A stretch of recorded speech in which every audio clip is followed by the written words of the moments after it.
show you are about to see is fraught with danger, not only for you, the audience, but more importantly, to the performers themselves. The original Puke Snot show had 26 actors, but through a long history of stage accidents, violent encounters with audience members, disembowelings, acts of God, roadkills, and rare but persistent incidents of spontaneous combustion, there are but 2 hardy survivors. Accordingly, donations to these brave men for much-needed prosthetic devices will be accepted by your waitresses and are tax-deductible under the Minnesota Anatomical Gift Act.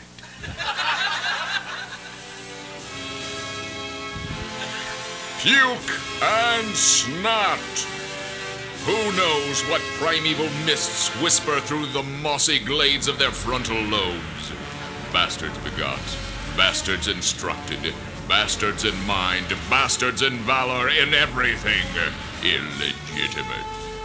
When Julius Caesar was stabbed in the Forum, they were there.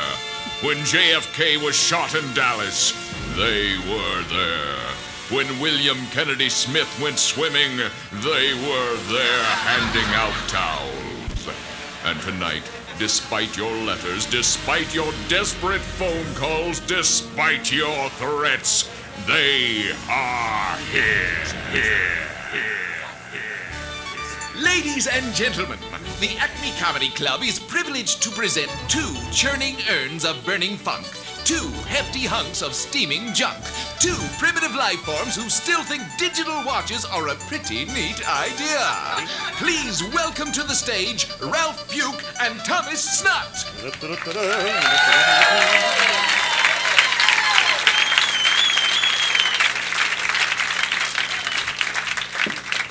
Good evening, ladies and gentlemen. In a very few moments, right here on this stage, you will see action, romance, violence, good taste, deadly weapons, high fashion, innuendo, hyperbole, iambic pentameter, and 2 guys in tights desperately fighting a heroic battle against gravity.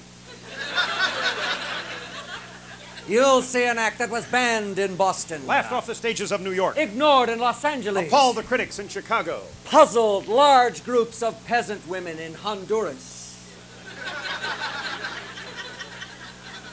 but somehow has been accepted here in the warehouse district. Yes, we can guarantee it, sir. This is going to be more fun than passing a large kidney stone. Right. Puke and Snot, ladies and gentlemen. Puke and Snot, the act that is extremely happy that it is no more like itself than it actually is. Be that as it may. And I doubt if it was. If a tree falls in a forest, get out of the way. Yes, we give new meaning to the word feckless. Oh, what's the old meaning? Who cares? They're going to see star-crossed lovers, Moonstruck lovers, cross-eyed mooners, 50 party games with a socket wrench, or turn the crank, Frank, the nuts are still loose. Yes, we are here to bridge the tremendous gap between you and actual entertainment. There's a new wind blowing, breaking down the old barriers of comedy. And we're breaking new wind every time we do this. So, get behind a barrier. And stay upwind, because you're going to see fearless sword play, reckless byplay, instant replay, careless foreplay. Yep. Maybe not. Coming to you direct from Hungry Hank's Hush Puppy Hamlet in Swerdlow, Alabama. Don't start making shit up, okay? Puke and Snot, ladies and gentlemen, 2 actors who came up from nothing and brought it with them.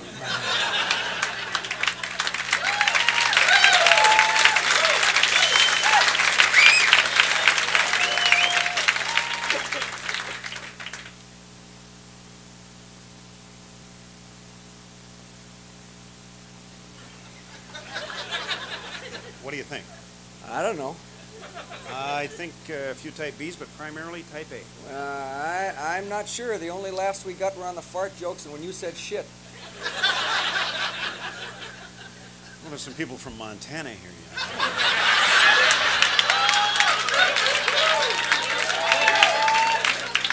Well, why don't we just find out? Ladies and gentlemen, typically we know what our audiences are the moment we walk out. They fall into one of 2 categories. Type A, the extremely intellectual, sophisticated, erudite type A's. Or the type Bs, the beer-swilling, troglodytic, cement-headed... type Bs, type right. Bs, right. We're glad you're here.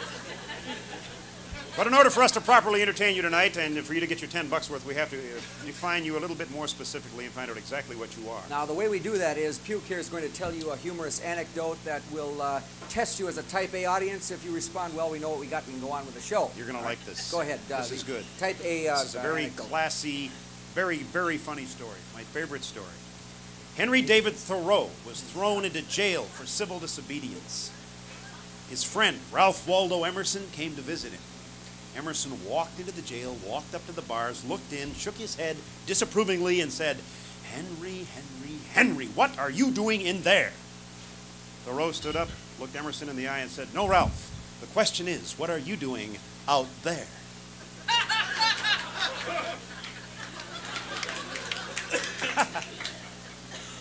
Type B. So these three fat Croatian lesbians walk into a bar. Hey!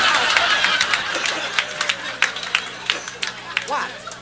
We know what they are. You don't have to tell the story. Oh. So welcome then, Type Bs, to the new age of the harmonic convergence. Where you can get into oneness. Where we can get into usness. And you can get into our weeness. No, they can't. What? One final word of warning before we start. If at any time in the next 20 minutes or so this place depressurizes, please reach immediately for the best-looking person nearest you. Place him or her firmly over your nose and mouth and breathe normally.